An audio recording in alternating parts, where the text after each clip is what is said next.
8 मार्च 2025 राखबुद के बाद का शनिवार। पहला पाठ नबी इसायास का ग्रंथ अध्याय 58 पद संख्या 9 से 14। यदि तुम पद्दलितों को तृप्त करोगे तो अंधकार में तुम्हारी ज्योति का उदय होगा। यदि तुम अपने बीच में से अत्याचार दूर करोगे, किसी पर अभियोग नहीं लगाओगे और किसी की निंदा नहीं करोगे, यदि तुम भूखों को अपनी रोटी खिलाओगे और पद्दलितों को तृप्त करोगे, तो अंधकार में तुम्हारी ज्योति का उदय होगा और तुम्हारा अंधकार दिन का प्रकाश बन जाएगा। प्रभु निरंतर तुम्हारा पथ प्रदर्शन करेगा। वह मरुभूमि में भी तुम्हें तृप्त करेगा और तुम्हें शक्ति प्रदान करता रहेगा। तुम सींचे हुए उद्यान के सदृश बनोगे, जलस्रोत के सदृश जिसकी धारा कभी नहीं सूखती। तब तुम पुराने खंडहरों का उद्धार करोगे और पूर्वजों की नींव पर अपना नगर बसाओगे। तुम चारदीवारी की दरारें पाटने वाले और टूटे फूटे घरों के पुनर्निर्माता कहलाओगे। यदि तुम विश्राम दिवस का नियम भंग करना छोड़ दोगे और उस पावन दिवस को कारबार नहीं करोगे, यदि तुम उसे आनंद का दिन, प्रभु को अर्पित तथा सम्मानीय दिवस समझोगे, यदि उसके आदर में यात्रा पर नहीं जाओगे और कारबार या व्यापार नहीं करोगे, तो तुम्हें प्रभु का आनंद प्राप्त होगा। मैं तुम लोगों को देश के पर्वत प्रदान करूंगा और तुम्हारे पिता याकूब की विरासत में तृप्त करूंगा। यह प्रभु का कहना है।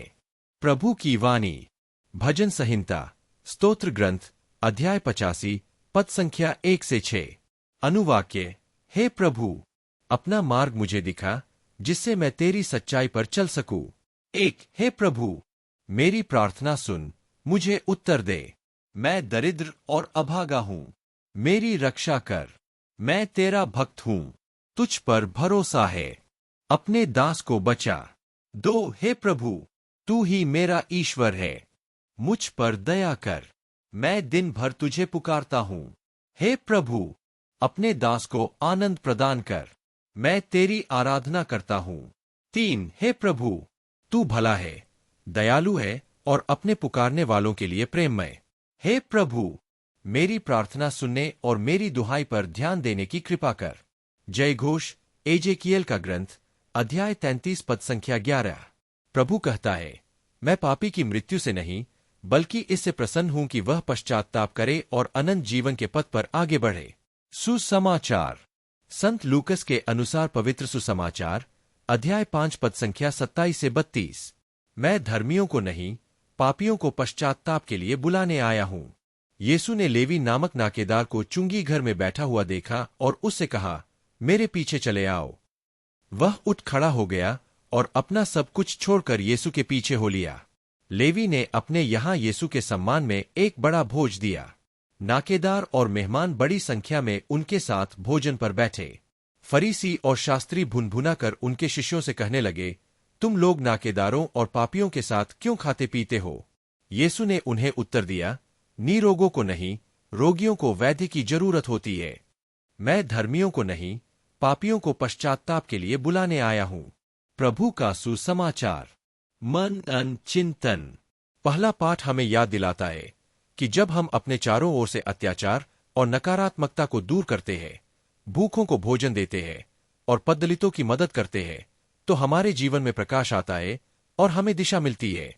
यह उद्धरण हमारी आत्मा को शांति और संतोष का अनुभव करने की प्रेरणा देता है और यह बताता है कि हमारी अच्छाइयां एक सींचे हुए उद्यान की तरह होती है जो लगातार बढ़ती और फलती फूलती रहती है। पाठ के अंतिम भाग हमें विश्राम दिवस की पवित्रता को मानने और सम्मान देने की प्रेरणा देता है, जो हमें ईश्वर की कृपा और आनंद का अनुभव कराने का अवसर प्रदान करता है। यह उद्धरण यीशु के एक प्रमुख शिक्षण को उजागर करता है, जो करुणा, दया और मानवता की सबसे गहरी जरूरतों पर आधारित है। इसमें यीशु लेवी नामक एक नाकेदार को अपने पीछे आने का निमंत्रण देते हैं और वह अपना सब कुछ छोड़कर यीशु के पीछे हो लेता है। यह एक प्रतीकात्मक घटना है जिसमें दर्शाया गया है कि यीशु सभी प्रकार के लोगों को, चाहे वे समाज में किसी भी प्रकार के माने जाए, अपने पास बुलाते हैं। सुसमाचार में हम देखते हैं जब यीशु अपने शिष्यों के साथ नाकेदारों और पापियों के साथ भोजन कर रहे होते हैं, तो फरीसी और शास्त्री इस पर आपत्ति जताते हैं। यीशु का उत्तर यह स्पष्ट करता है कि उनका मिशन केवल धर्मी लोगों को बुलाने का नहीं है, बल्कि पापियों को पश्चात्ताप और सुधरने के लिए बुलाने का है। यह दर्शाता है कि यीशु की शिक्षा सभी लोगों के लिए है, खासकर उन लोगों के लिए जो संकट में है और जिन्हें मदद की जरूरत है। आज के पाठ से हमें क्या शिक्षा मिली, यह कमेंट में बताएं। बाइबल का ज्ञान समस्त मानव जाति के लिए प्रेरणा का स्रोत है। ये सामाजिक जीवन में भी उतना ही आवश्यक है जितना कि आध्यात्मिक जीवन में। हमारे लिए ईश्वर द्वारा निर्धारित विश्राम दिवस को मानना जरूरी है ताकि हम इस जीवन का, जिसे ईश्वर ने हमें दिया है, आनंद प्राप्त कर सके। दूसरा यह कि यीशु ख्रीस्त हमें भेदभाव से दूर रहने की शिक्षा देते हैं। वे लोग जो पापाचरण करते हैं, उनका प्रेम और ख्रीस्त की संगति द्वारा सुधार संभव है। क्या आप इस बात से सहमत हैं? यदि हाँ, तो इस तरह के ज्ञान और शिक्षा प्रतिदिन प्राप्त करने के लिए हमारे चैनल ट्रू गॉस्पेल से जुड़े और आशीष पाए, साथ ही दूसरों के साथ भी साझा करें। धन्यवाद। परमेश्वर आपको आशीर्वाद प्रदान करे।